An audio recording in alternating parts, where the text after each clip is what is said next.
Hi everybody, so here we go then, the heating element inside a washing machine. In this case, my Hotpoint Aquarious 1100 washing machine, and this is about 23 years old. I've already had one problem about a month or so ago. Just click on the card up here, that will take you to it. That was with the drive belt at the rear of the machine having perished and wasn't working properly, and the drum wasn't working. So that's one thing I've repaired and replaced. So about a week ago, I noticed that when I put the washing machine on, it was tripping the RCD in the fuse board, or on the fuse board in my cupboard. So I've already taken the machine sort of out and took the panels off, taken the door off to gain access to the heating element. And I haven't got a multimeter. You see on some of the YouTube videos, people are putting multimeters on to test the current. Well, I haven't got one of those. So just having looked on YouTube, I suspected that it was the heating element had failed. Obviously, if it's 23 years old, I don't recall ever replacing it, either myself or with an engineer. So I suspect that's the case. Basically what I did is I unplugged all the cables going to the heating element and then put it on a cold, on a rinse, and then it works all right. So I'm no expert. If you're not happy or confident enough to deal with the innards of the machine, then don't bother, get a professional person to deal with it. But if you're pretty handy and you're pretty okay around electrical stuff, then you may save yourself about, I don't know, £70 for a call out. So if you're interested in that, stick around and we'll show you how to replace the heating element of, in my case, a Hotpoint Aquarious 1100 washing machine. And the heating element is at the front on this machine. Some other machines are on the back, but the principle is pretty much the same. So first things first, you want to make sure that there is no electrical power to your washing machine. So in my case, I've got the washing machine is already unplugged. So just make sure it is unplugged and then you are good to go. All these washing machines are pretty much the same. So I've pulled the washing machine out and then I've just got to take the top panel off. So without further ado, we'll just remove these 3 screws here and then just take the top panel off, and that'll give us access to the top of the machine. And then what we have to do then is just come around here, is then just unscrew this top panel here, and then I'm just going to use a strap just to support it rather than unplug all the wires. And then we have to undo the front panel here, having undone the washing machine door mechanism here, and then obviously the rubber boot around here as well. So that's all going to come off before we can gain access to the heating element under here. So I'll do that fairly quickly actually, so I may just speed the video up. Good old cordless drill is pretty good for this.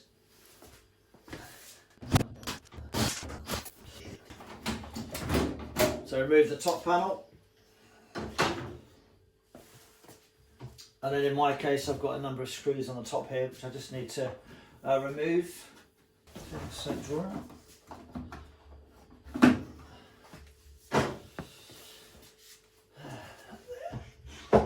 Take this out.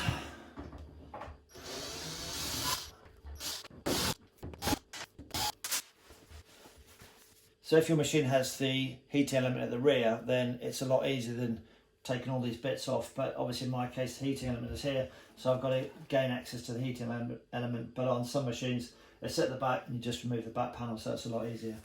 So all I need to do now is just remove the program selector knob, and that's just a pull off jobby.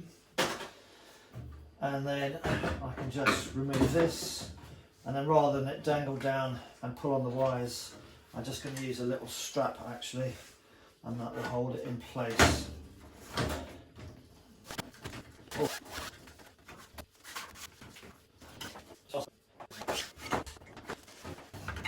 So there you go, I've just used that cargo strap just to stop the panel falling down and pulling and snagging on any of those wires there. And I just need to take the plate out here for the door lock. Always keep your screws in a safe place so you know which ones go where. I've previously replaced this door lock about 2 years ago actually, because we couldn't open the door. In fact, the washing machine didn't start unless you slammed the door. So if you've got problems like that, the washing machine don't start until you slam the door. It's normally the door mechanism which is causing the issue. So put that somewhere safe. And then now I just need to remove the boot from here and undo these three screws, and we're good to go. So on this retaining wire here, there's a clip at the top here, so I'm just using a jeweler's watch kind of screwdriver, just to insert in here, and that will just pop it off. There we go. And they tend to ping off actually, and then just take the wire off, and that's the wire mechanism securely off. That's another job done. And then just peel the boot off, and all we're doing is just enabling me to get access to the heater, which is at the front of the machine, which just makes things a little bit more time consuming, shall we say. So the next thing I need to do is just remove these screws at the top, and in fact let's just pull, there's a trim piece at the bottom there, just get that one off. There we go, that trim piece is off, because I think, yeah, we've got some screws at the bottom here as well, so I'll undo these screws at the bottom.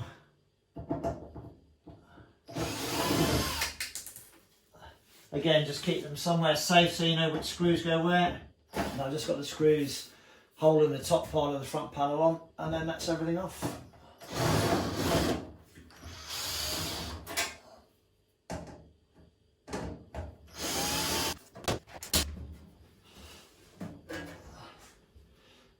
And that is the front of the machine fully exposed. So we've now got access to the water heater element, which is down here. So what we need to do is just remove, there is a waterproof kind of boot, sits over the terminals there in case there's any water leakage. So just get a socket and just remove that, and then that will give us access to the heating element. So I haven't got a multimeter, so to determine whether the heating element was at fault, I removed the panel, took all the power connectors off, the heating element and the thermostat there. So always take a photo of the wires before you start removing stuff, as I did in this case. And then with all those power wires removed, reinstalled everything, and then press go on the machine to see if it would work on a spin cycle, and it did. So power deduction was that it was the heating element's gone, as when I'd previously done it on the spin cycle with all the wires still connected, it would start for about 1 second and then go click, and then the machine would stop and it would trip my RCD on my fuse board there and knock out a couple of other bits and bobs upstairs in my kitchen. So power deduction is, without the multimeter, that the heating element was faulty. So straight onto the internet, I've used eSpares before. There's a link down here in the description. Very, very good company, thoroughly recommend them, and you get genuine parts rather than any knockoff parts. And the Royal Mail delivered them today. So before we go any further, this is what I got from eSpares on their website. Again, there's a link in the description down below. So this is the new heating filament element. So it's rated at 2,100 watts reading here. So we've got the power supplies on the left and the right. And then this is the, you can see there, that's the thermostat. And you can see that one there. And then obviously that's the earth connector. So what we're going to do now, if I show you on here, is when we unscrew this nut here, you don't take it all the way off. So what that's doing is just taking a little bit of pressure off the waterproof seal here. So if it's pushed up tight, you won't be able to get it out. So by undoing the nut, then you can push this retaining plate forward, and then that will allow you to pull the heating element out and then put the new one in. So let's do that now. So what we're going to do now is just pull the earth cable off, and if it doesn't come off, just get some pliers. So there we go, that's the earth cable off. And then this bolt looks slightly longer than the replacement one, so it is a 10mm nut we have to undo. I think we just have to undo it a little bit, and then it will start to be able to undo it with the finger. So there we go. So don't take it all the way off. I'll just move the camera up there so you can see. I'm not going to take it all the way off. And then what we're going to do is just tap it with my socket. There we go, my socket. In fact, let's just take that off there. So with the end of the socket, I'm just going to tap it, and that should just drive, hopefully. Whoa. Right, that's so it's obviously been in there for 23 years, so it's a little bit stiff. Let's try again. It's quite hard to do it holding the camera, so So there we go, it's now actually pushed forward, and then that should just, as just shown here, that will just, by pushing that nut forward, that will just release this plate here and then take the pressure off the rubber seal. So hopefully it will just slide out now. So let's see if that's going to be the case after 20 odd years. So I might just put the camera down and then just see how difficult this is going to be. Right.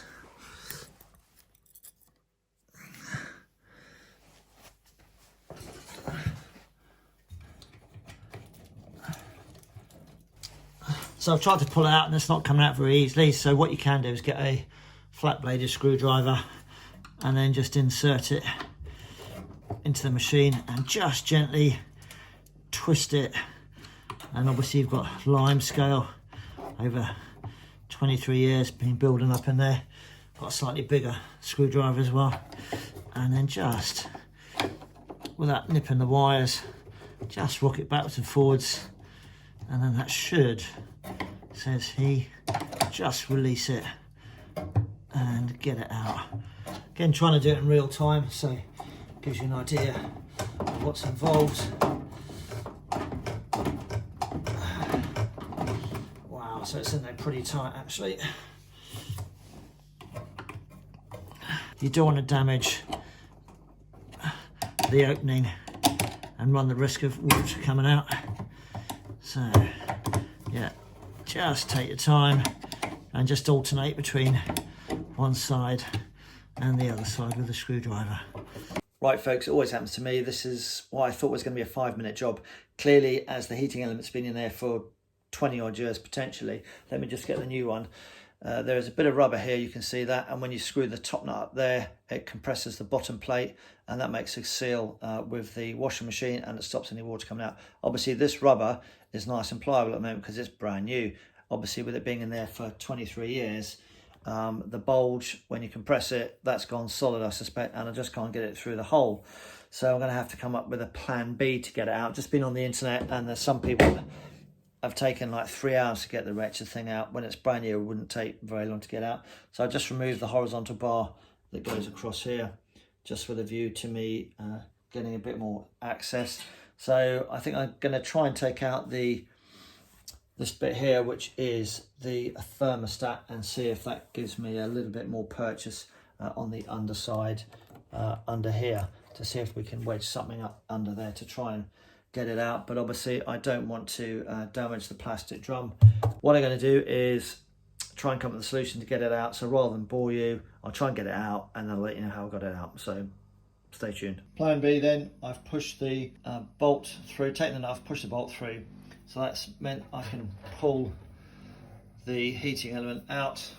So if we look on the new one, so I've taken the bolt off the end there, and then I've just pulled the heating element out. So all this section here has now gone forward, and that's where I'm at, and it just gives me a better access to the rubber seal, which I think has bulged, and over the 23 years it's gone solid, so it won't come out. So somebody on the forums has said you can either put some fairy liquid around here to try and ease it out, or just get a scalpel blade and just try and trim the top and the bottom and just try and remove some of that bulge and then pull out. So I'm going to do one of those two things, or a combination of fairy liquid and the scalpel, and I'll let you know which one's worked.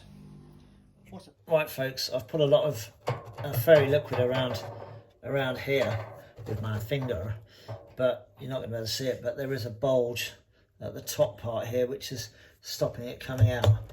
So I've yanked, I've heaved, I've done all sorts, but I still can't get it out, and I don't want to damage the hole around here for any future waterproofing. So I'm just going to try and cut the top part of that bulge on the rubber gasket seal thing. So what I did, I got a knife, and then I just cut in the top here and then down the hole here, and then with some bottlenose long pliers I then went in and basically just pulled it out, and then that just released the pressure and the thing would come out. So yeah, so that's obviously worst case scenario. You can see the lip around there, it just wouldn't come out when that that pressure was released from that back plate. So yeah, so very liquid all the way around it, and just you see where I've cut through, and then just pulse with the bottom of those pliers through there. So that would be the worst case scenario, folks, trying to get that out. But you can see I've absolutely mauled this trying to get it out. A lot of videos don't show it, but you've got a support plate here which stops this element just sort of rubbing on the bottom of the drum with gravity and everything. So just going to take this off, clean it up, and then pop it on here, then slide the new one in, connect it all up, and then put everything back, and then hopefully we'll be ready to go and it will work. All right, guys, before I put the heating element back in there, this is what's inside. Yeah, so I'm just going to try and scoop as much of that stuff out as possible. That should come out within the next wash as best I can. Just try and remove as much of this stuff, and then we'll put the old one, the new one back. I'll just put the kitchen towel in there and just with the finger, obviously try not to get the kitchen towel stuck in there, but it looks a little bit cleaner in there anyway.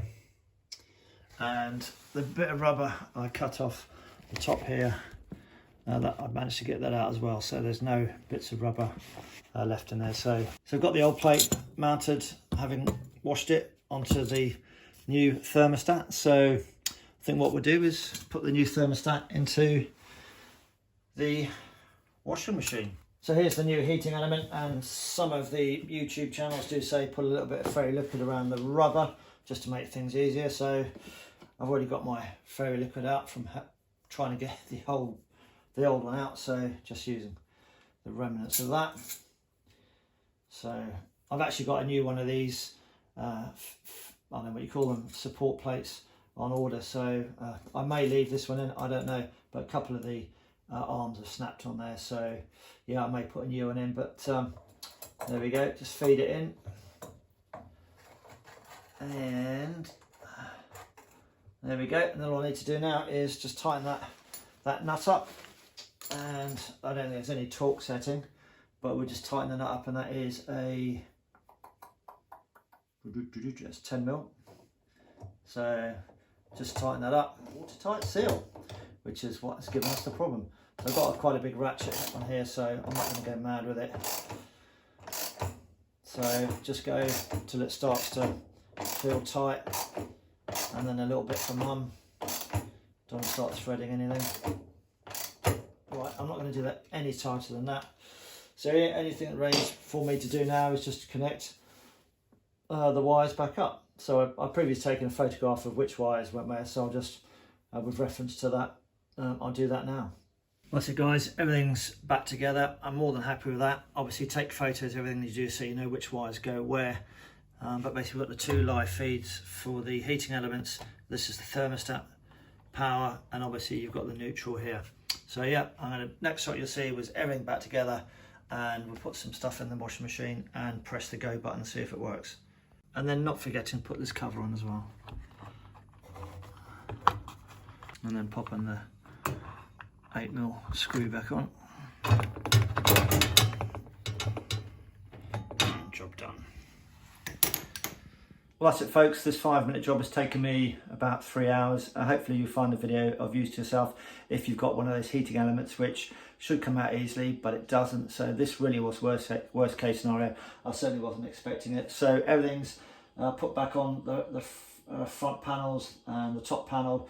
I've got no screws left over, which is always good. And all that remains for me to do is to plug it back in, put a load in the washing machine, press the go button, and fingers crossed the problem will have been fixed.